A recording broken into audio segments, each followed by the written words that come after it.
Bakit kinakailangan mo ng malalakas na baril? Maghahandi ka ba? Magtutumba ka ba ng elepante? Magbubol ka ng kalabaw? Hindi lang pang-elepante o pang-kalabaw ang kailangan ko, Mang David. Kung meron kay pang-demonyo, ibigay niyo sa akin. Anong kailangan mo? Pera. Baril. Bala. Magkano? Handa akong magbayad ng ransom. Basta't matiyak lang ang kaligtasan ng aking anak. Anong problema ron? Handa naman pala kayo magbayad.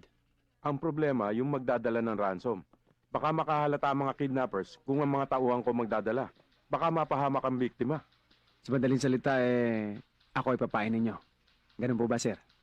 Well, handa akong magbigay ng malaking pabuyat. Basta't may balik lang ng buhay ang aking anak. Wala namang problema, sir, sa akin ng pera eh. Hindi naman importante yan. Pero gagawin ko para sa inyo, Kernel. Paano ko makikilala ang anak ninyo?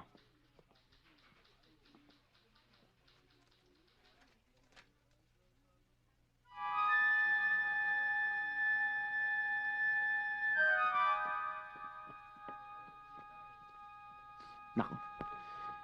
Pasensya na kayo, sir. Hindi ko magagawa ito. Pahirap itong pinapagawa ninyo.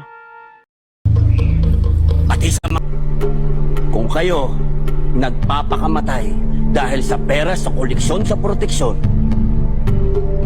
ako hindi. Kung gusto ninyo, inyo na. Pati yung pera sa sugalan, inyo na rin. Pati sa mga kasa, inyo na. Sabihin mo sa kambal, papayagan ko kayong abusuhin ng mga Taipan. Pero wag na wag ninyong aagawan ng lupa ang mga katutubo. At pag pinahirapan niyo ang mga masa, babalik ako. Aalis ka ng lawis?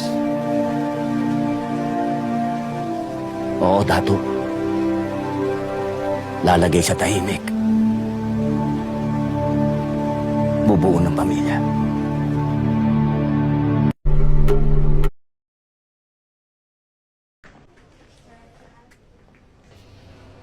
Putangin na mo, gago! Gago ka, no? Putangin na mo! Bakit di mo sinasagot ang tawag ko? Gusto mo i-expose ko yung ginawa ko? Ha? Mga... Boss! Sino ba kalaban mo? Kagrupo namin yan eh. Kagrupo mo ba to? Oo. Ang pulis ba to? Ay, pare, sorry. Pasensya ka na kasi. Kamukha mo kasi yung gumago sa akin eh. Sorry. Pasensya na, boss. Pasensya na.